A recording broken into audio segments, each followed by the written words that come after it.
এটা সেই ঐতিহাসিক কবরস্থান যেটি ইতিহাসের পাতায় জাফরগঞ্জ নামে পরিচিত।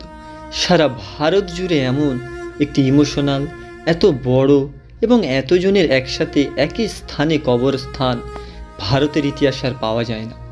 প্রায় 3.51 একর জায়গায় অবস্থিত, আর এটির অবস্থান পশ্চিমবঙ্গের মুর্শিদাবাদ জেলার জাফরগঞ্জে, যেটি হাজারদুয়ারি প্যালেস থেকে প্রায় 1.5 মাইল দূরে। এটি তৈরি করেছিল নবাব মীর জাফর।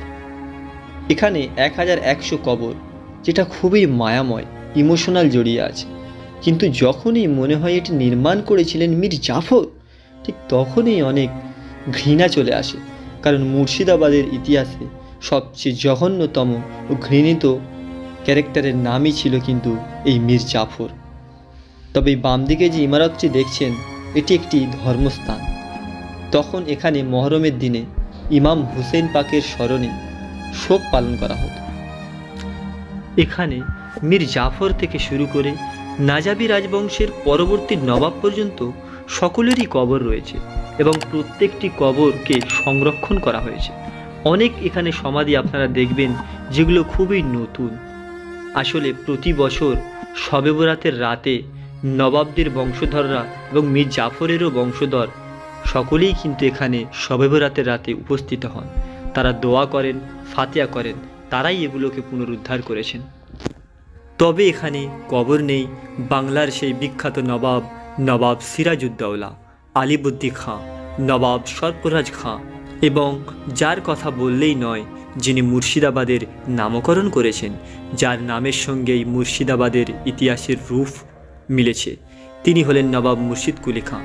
তবে এখানে কবরও নেই মীর জাফরের ছেলে মীর মিরন, তার কবর রয়েছে বিহার জেলার মুঙ্গেরে। তবে প্রথম পর্যায়ে এখানে এটি কবরস্থান ছিল না। এই জায়গাটি ছিল কিচেন গার্ড, যে জায়গার নাম ছিল গুলবার, আর রান্না বান্না তখন এখানে চলতো।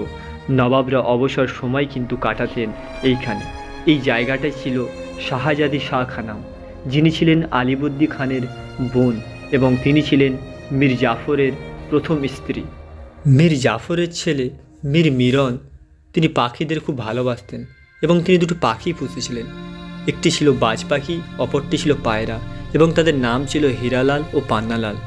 যখন তারা এখানে মারা যান, তাদেরকে এখানে কবরস্থ করা হয়।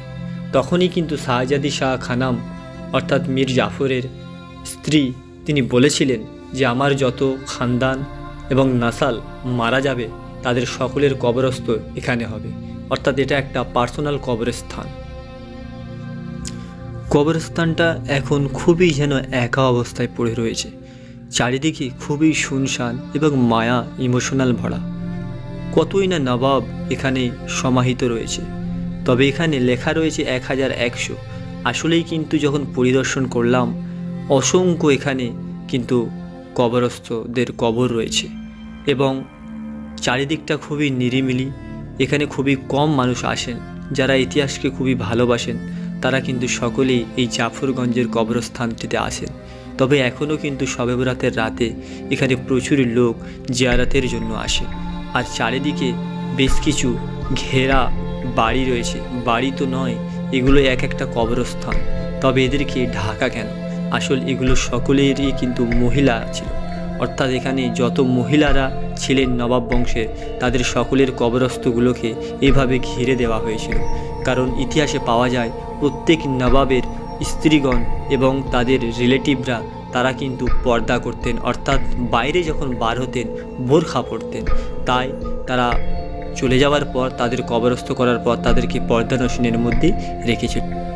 বেশ কয়েকজন নবাব বাদ দিয়েই বাকি সকলের কবর কিন্তু এখানেই রয়েছে। মুর্শিদাবাদ যখনই যাবেন অবশ্যই এই জায়গায় একবার আসবেন, যদি আপনি ইতিহাসকে ভালোবাসে থাকেন। যদিও এই কবরগুলোকে দেখলে অনেক মায়া লাগে, তখনকার নবাবদের কথা মনে পড়বে, তারপরেও আপনাকে অনেক আনন্দও দেবে, কারণ এটাই সেই যেন ইতিহাস আপনার চোখের সামনে সবগুলো একত্রে ভেসে উঠবে। কারণ এই নবাবী যুগ কিন্তু এক বছর নয়, অনেক বছর ধরেই চলেছিল, কিন্তু তাদের সকলকে একই জায়গায় কবরস্থ করার জন্য একই টাইমেই সমস্ত জিনিস কিন্তু আপনারা দেখতে পাবেন এবং উপলব্ধি করতে পারবেন। চ্যানেলে নতুন হলে অবশ্যই চ্যানেলটি সাবস্ক্রাইব করবেন আর যদি ভিডিওটি ভালো লেগে থাকে একটি লাইক করবেন। Thank you so much friend.